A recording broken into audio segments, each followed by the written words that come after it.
کہ ان الذین کفروا لن تغنی عنہم اموالہم ولا اولادہم من اللہ شیئا، بے شک وہ لوگ کفر جنہوں نے کفر کیا، جنہوں نے انکار کیا کس کا؟ ایمان کا، اللہ کی وحدانیت کا، رسول اللہ صلی اللہ تعالی علیہ وسلم کا، آپ کی رسالت کا اور مذہب اسلام کا انکار کر کیا، اس سے مراد کفروں سے وہ لوگ ہیں۔ لن تغنیہ تو ہرگز نہیں فائدہ پہنچائے گا، عنہم ان سے، اموالہم ولا اولادہم نہ ان کا مال، ولا اولادہم نہ ہی ان کی اولاد، من اللہ شیئا کسی قسم کا بھی اللہ تبارک و تعالیٰ کی بارگاہ میں نہ ان کی مال نہ ان کی اولاد کوئی نفع نہیں پہنچائے گی۔ وَأُولَٰئِكَ أَصْحَابُ النَّارِ اور یہی لوگ ہیں جو نار والے ہیں، جہنم والے ہیں، دوزخ کی آگ والے ہیں، ہم فیہا خالدون یہی لوگ ہیں جو ہمیشہ اس میں رہنے والے ہیں۔ اب یہاں پر دیکھیں تین قسم کے لوگ جو ہے وہ مال خرچ کرتے ہیں۔ اب اس میں ہوا یہ کہ کچھ لوگ ایسے تھے جنہوں نے اسلام قبول نہیں کیا، ایمان نہیں لائے، کہ ان کے بچے، ان کی بچوں کی محبت کی وجہ سے، مال کی محبت کی وجہ سے وہ ایمان لانے سے قاصر رہے، کہ اگر ہم ایمان لے آئے تو ہماری اولاد، ہمارے جو رشتہ دار ہیں، اہل و عیال ہیں، وہ ہم سے دور ہو جائیں گے، یا اگر ہم ایمان لے آئے تو ہماری جو جائیداد ہے وہ ہمیں نہیں مل پائے گی، ہم اکیلے رہ جائیں گے۔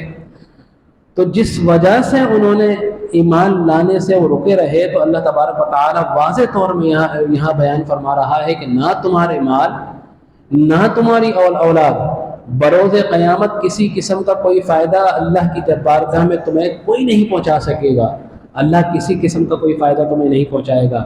تم چاہو تو کتنا ہی لوگوں کے لیے صدقات خیرات کر دو، تم چاہو تو کتنا ہی انسانیت کی جو ہے خدمت کر لو، ایک شرط ہے یہ تمام صدقات و خیرات قبول ہونے کی، ایک شرط ہے تمام خدمت کو جو ہے اللہ تبارک و تعالیٰ قبول کرنے کی، اور وہ کیا ہے؟ لا الہ الا اللہ محمد الرسول اللہ۔ ایمان کی دولت اگر تمہارے دل میں ہے، ایمان اگر تمہارے دل میں ہے، تو تمہارے جتنے افعال ہیں، تمہارے جتنے صدقہ و خیرات ہیں، تمہاری جتنی نیک تمنائیں ہیں، جتنی تمہاری نیک جذبات ہیں، جو بھی کچھ ہیں، نیکیاں ہیں، وہ صرف شرط ہے کس کی؟ ایمان کی۔ اگر ایمان نہیں ہے تو تم دنیا کے جو ہے برابر بھی اگر تم غریب لوگوں کی مدد کے لیے خرچ بھی کر دو گے تو اللہ تبارک و تعالیٰ اس کو قبول نہیں کرے گا۔ قبول کرنے کی شرط کیا ہے؟ ایمان دل میں ہونا چاہیے، ایمان دل میں ہونا چاہیے، نہ یہ اولاد نہ یہ مال۔ یہ محبت انسان کے دل میں فطری طور پر ان کی سب سے زیادہ ہوتی ہے، مال کی محبت، اولاد کی محبت، یہی دو دل محبتیں سب سے زیادہ ہوتی ہیں، کہ اولاد کی محبت میں انسان بڑے سے بڑا جرم کا ارتکاب بھی کر جاتا ہے، بڑے سے بڑا جرم۔ اگر اولاد نے کچھ کہا اس کی جو ہے محبت کی خاطر، تو والدین پہلے کے زمانے میں تو چلیں کچھ لحاظ مروت بھی تھی، لیکن آج کل کے زمانے میں لحاظ مروت نہیں ہے۔ اس کی چھوٹی سی مثال، کیونکہ ایک ضمن میں بات چل رہی ہے، کفار مسلمان معاشرے کی میں بات کروں گا، کہ پچھلے ادوار میں دنیاوی مثال ہے، پچھلے ادوار میں امتحانات ہوتے تھے، تو بچے جو ہے بڑی محنت کیا کرتے تھے، بڑے 2-3 مہینے سے جو ہے محنتیں کر رہے ہیں، رات جاگ رہے ہیں، اور بڑی محنت کر کے، پچھلے ادوار میں تو لائٹیں بھی نہیں ہوا کرتی تھی، ہم سنتے اپنے بڑوں سے کہ موم بتی جلا کر وہ پڑھا کرتے تھے، لالٹینیں لگا کر ارد گرد حلقہ بنا کر وہ پڑھا کرتے تھے، اس سے وہ لوگ پڑھ کے پاس ہوا کرتے تھے۔ کسی کی بچے کی مجال نہیں ہوتی تھی کہ جا کے نقل کر لے، بچے کی مجال نہیں ہوتی تھی کہ نقل کر لے، یہ جائے کہ وہ اپنے والدین میں سے کہے کہ جی ہمیں نقل کے اسباب جو ہے وہ مہیا کر دے، نہیں۔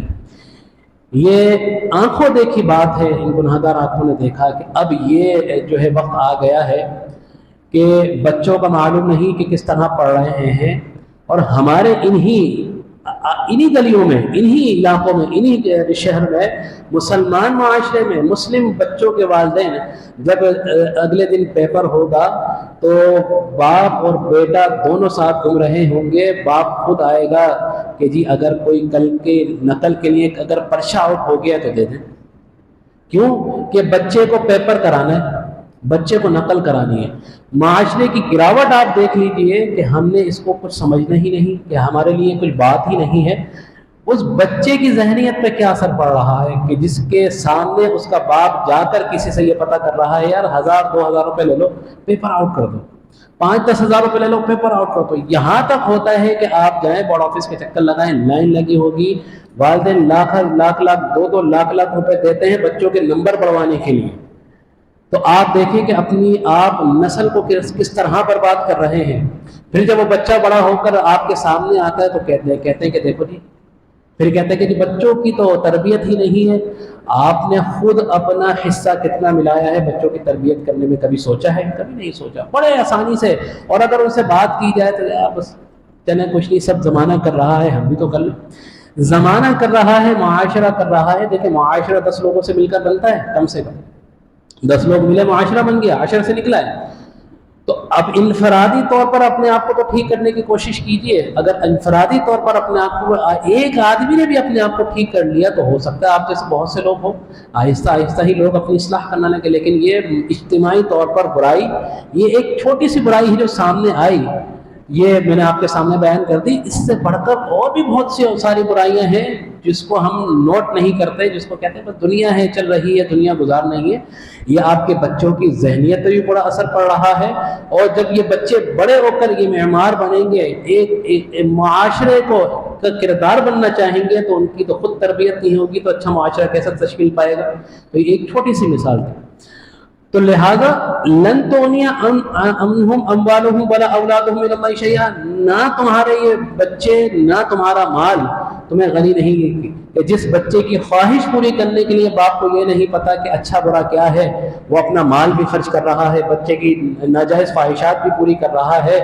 تو آپ کو اپنی قبر میں جانا ہے، کیا قبر میں جانے کے بعد وہ بچہ آئے گا آپ کو بچانے کے لیے؟ وہ آپ کا مال آئے گا آپ کو بچانے کے لیے؟ نہیں آئے گا۔ اس بات کو ذرا خیال کیجئے کہ بچہ ہے، کچھ بھی ہے، اللہ تبارک و تعالیٰ نے آپ کے ذمے آپ کی اولاد کی کفالت لگائی ہے، کفالت لگائی، اچھے طریقے سے کفالت کر لی اس کی، ایک اچھا معاشرے کا انسان بنا دیا، اچھا مسلمان بنا دیا، تو تربیت تو آپ کے لیے صدقہ جاریہ بن جائے گی کہ جس طرح وہ آپ کے بعد بھی زندگی گزارے گا، لوگوں کے لیے اچھائی کرے گا، لوگوں کے کام آئے گا، غریب غربا پر پیسے خرچ کرے گا، تو یہ آپ کے لیے صدقہ جاریہ ہوگا۔ کیوں کہ باپ نے ایسی تربیت دی تھی۔ لیکن اگر معاشرے کا غلط انسان بن گیا اور آپ نے اس کی تربیت نہیں کی، تو آپ کے جانے کے بعد یہ بھی یاد رکھے گا تو برے اعمال کا سلسلہ بھی اس کا جو وہ کرتا رہے گا، آپ کو بھی اس کی گناہ بدستور ملتا رہے گا۔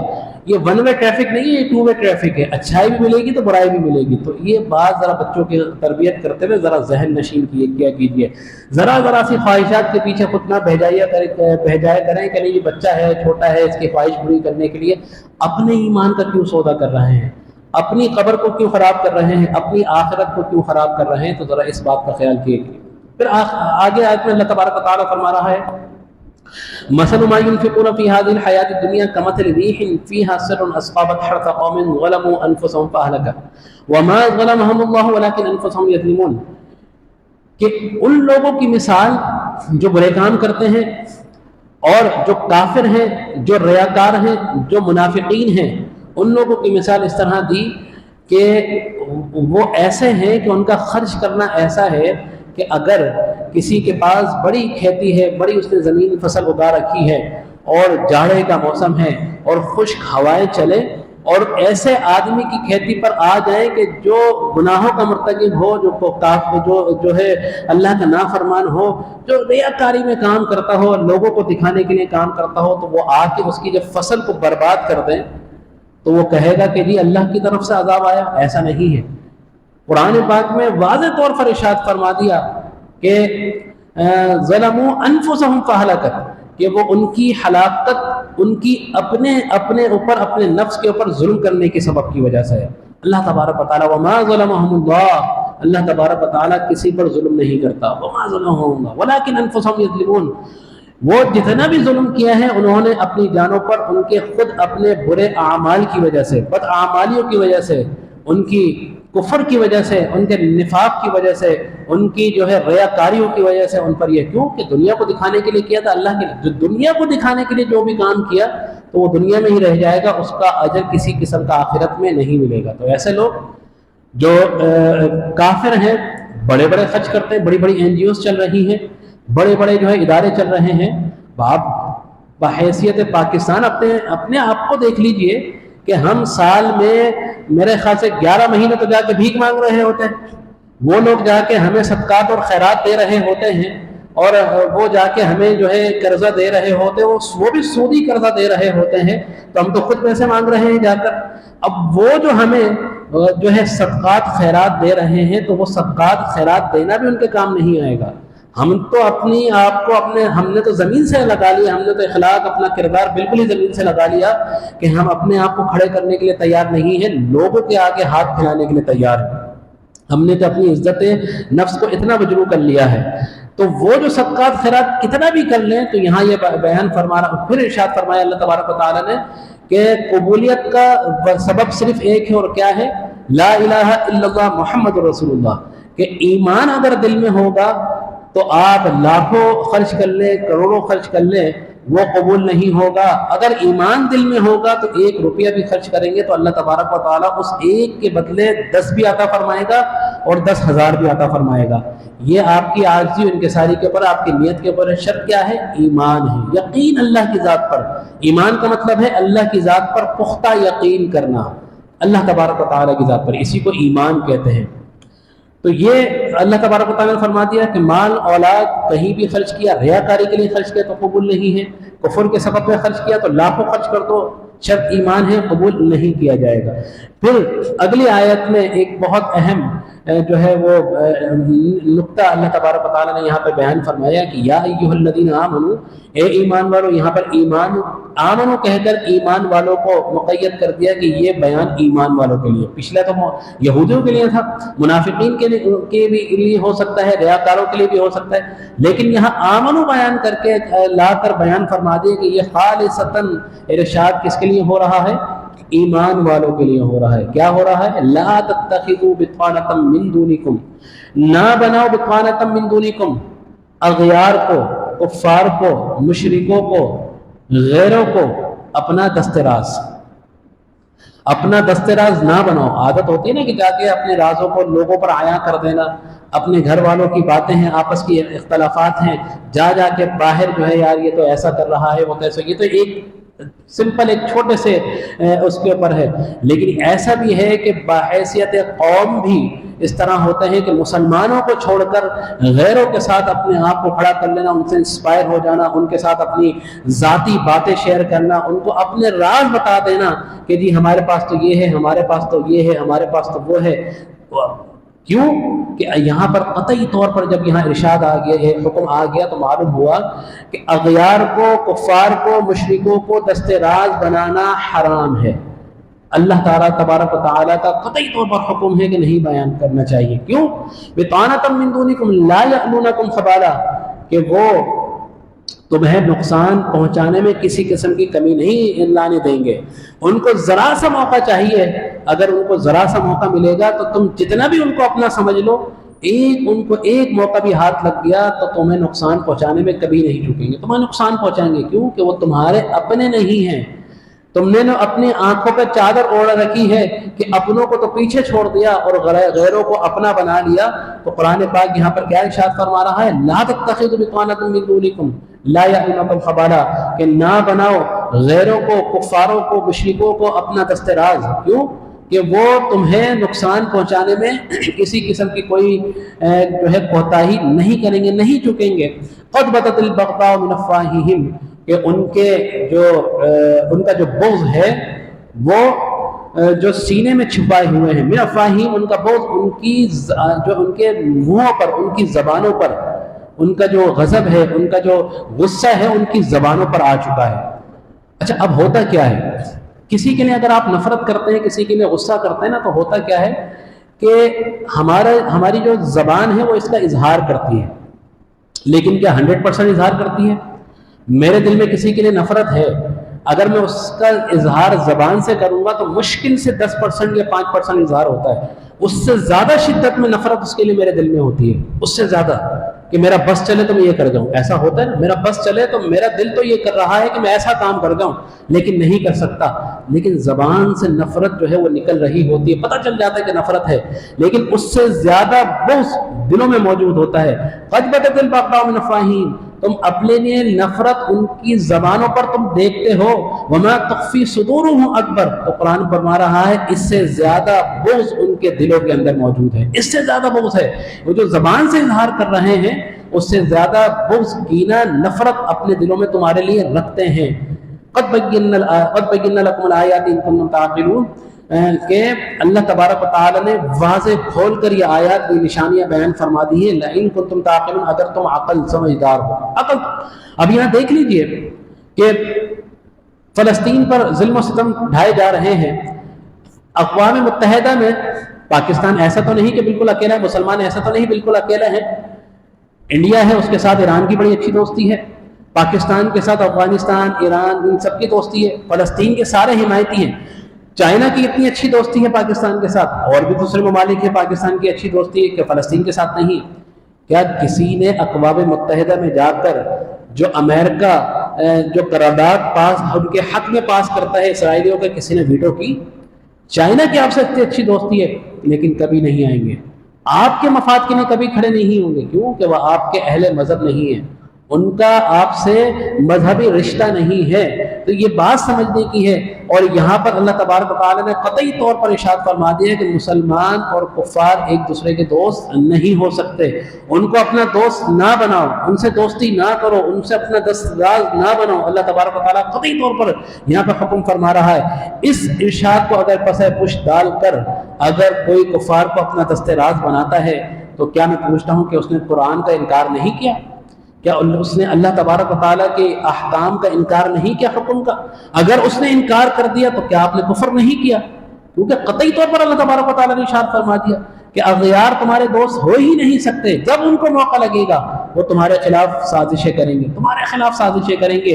اور اس کی وضاحت اگلی آیت میں، آخری آیت میں میں آپ کے سامنے پیش کر کے اجازت چاہوں گا. اگلی آیت میں بہترین انداز میں اللہ تبارک و تعالیٰ نے ارشاد فرما دیا کہ ہاں انتم اولائی تحبونہم، تم وہی لوگ ہو جو ان سے محبت کرتے ہو، ان کی محبت اپنے دلوں میں رکھتے ہو. ولا یحبونکم، اور یاد رکھنا وہ تم سے محبت نہیں کرتے. یہ جو تم محبت ہے یہ یک طرفہ ہے، تم تو ان سے محبت رکھتے ہو لیکن وہ تم سے محبت نہیں کرتے.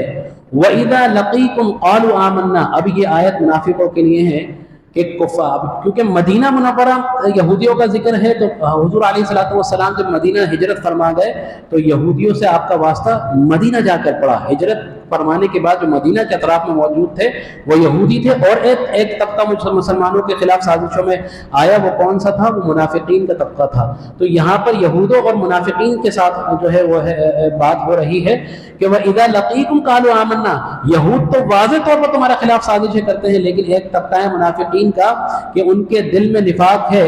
تو تمہارے سامنے تو جب بیٹھتے ہیں تو کہتے ہیں قَالُوا آمَنَّا، ہم ایمان لائے. وَإِذَا لَقِيكُمْ قَالُوا آمَنَّا، کہ جب وہ ملتے ہیں تم سے تو کہتے ہیں ایمان لائے. وَإِذَا خَلَوْا عَدُّوا عَلَيْكُمُ الْأَنَامِلَ مِنَ الْغَيْظِ، اور جب وہ خلوت میں جاتے ہیں عَدُّوا عَلَيْكُمُ الْأَنَامِلَ مِنَ الْغَيْظِ، تو وہ اپنی انگلیوں کو چباتے ہیں اپنے غیظ، اپنے غصے کے سبب. یعنی کہ دل میں تمہارے سامنے جب بیٹھتے ہیں تو تمہاری بڑی تعریفیں کرتے ہیں، آقا کی بڑی تعریفیں کرتے ہیں، تم سے بڑے ملنساری کے ساتھ ملتے ہیں، تم سے بڑی محبت کرتے ہیں. لیکن جب وہ اکیلے میں ہوتے ہیں تو ان کے اتنا غضب ہے تمہارے لیے، اتنا غصہ ہے کہ وہ اپنی انگلیوں تک کو چباتے ہیں. علیکم الانامل من الغیظ، اپنے غصے کے سبب. تو اللہ تبارک و تعالی ان کو کیا ان کے جو ہے بارے میں فرما رہا ہے کہ قل، اے محبوب آپ فرما دیجیے موتوا بغیظکم، مر جاؤ تم اپنے غیظ میں، اپنے غضب میں، ہمیں تم سے کوئی لینا دینا نہیں ہے. ان اللہ علیم بذات الصدور، اے منافقو جو تمہارے دلوں میں ہے اللہ تبارک و تعالی اس کو خوب جانتا ہے، خوب جانتا ہے. تو یہ آیت کریمہ، یہ آیات کریمہ سورہ آل عمران تواتر کے ساتھ یہودیوں کے لیے، نصرانیوں کے لیے اور منافقین کے لیے جو ہے یہ ان کی سازشوں کو اشکار کر رہا ہے۔ اور یہ آیت کریمہ جب آپ پڑھیں گے، اس کا مفہوم پڑھیں گے، ترجمہ پڑھیں گے، اور آپ اندازہ لگا لیجئے کہ مسلمان آج کہاں کھڑے ہیں۔ ہم جتنا چاہیں انسپائر ہو جائیں، جتنا ان سے محبت کرنے کے لیے جائیں، لیکن انہوں نے کبھی ہم سے محبت نہیں کی۔ ہمیں ہمیشہ ڈسا ہے، ہمارے ایمان کے خلاف رہے ہیں، جہاں ان کو موقع ملا ہے وہ ہمارے خلاف۔ لیکن آج ہم اپنی عزت نفس کو مجروح کرتے ہوئے آج بھی پہنچے ہوئے ہیں۔ سود لینا، پیسے لینا، کیا مسلمان امیر نہیں ہے؟ مالدار ترین قوم ہے مسلمان، کیا ان کے پاس نہیں ہے؟ پاکستان کے پاس کیا سونا نہیں ہے؟ پاکستان کے پاس کیا کوئلے کے ذخائر نہیں ہے؟ پاکستان کے پاس گیس کے ذخائر نہیں ہے؟ پاکستان کے پاس کیا پیٹرول آئل کے ذخائر نہیں ہے؟ سارے ذخائر اللہ تبارک و تعالیٰ نے دیے ہوئے ہیں، لیکن نہیں ہے تو توکل اللہ پر نہیں ہے۔ ایک کال آتی ہے، ہم اپنے آپ کو سلنڈر کر کے بھج جاتے ہیں کہ نہ جی ہم اپنی زمین سے کچھ نہیں نکالیں گے۔ دیا اللہ تبارک و تعالیٰ نے، لیکن اغیار کے خوف سے، یہود و نصارہ کے خوف سے ہم اپنی معدنیات کو نہیں نکال پاتے۔ اور سونے پہ سہاگا جو ہمارے حاکم ہیں، وہ ہیں بھی ان کے پیروکار، ان کے پیپر کام کرنے والے ایسے غدار ہیں کہ جو ان کے ٹکڑوں پر پلتے ہیں، حاکمیت حکومت یہاں کرتے ہیں، جو ان کے ٹکڑوں پہ پلے گا تو ان کا ہی گائے گا، اور انہوں نے اور ہمیں جو ہے لگا رکھا ہے۔ تو لہٰذا اس پستی کی وجہ صرف یہی ہے کہ ایمان سے دوری ہے، اللہ پر توکل نہیں ہے، اور ان سے اندھی محبت ہے۔ اگر قرآن پڑھیں گے تو ہمیں واضح طور پر سمجھ آئے گا اللہ تبارک و تعالیٰ قرآن میں کیا ارشاد فرما رہا ہے۔ بات کچھ زیادہ طویل ہو گئی، بس انہی الفاظ کے ساتھ جو ہے اختتام چاہوں گا۔ اللہ تبارک و تعالیٰ ہم نے جو کچھ بھی پڑھا سنا، ان پر سچا یقین کرنے کے، اور جو بھی اللہ تبارک و تعالیٰ نے اس درس کے ذریعے ہم نے جو باتیں سمجھی، جو اللہ نے بیان فرمائی، انہیں ہمیں سمجھ کر ان پر عمل کرنے کی بھی توفیق عطا فرمائے۔ آمین۔ وآخر دعوانا الحمدللہ رب العالمین۔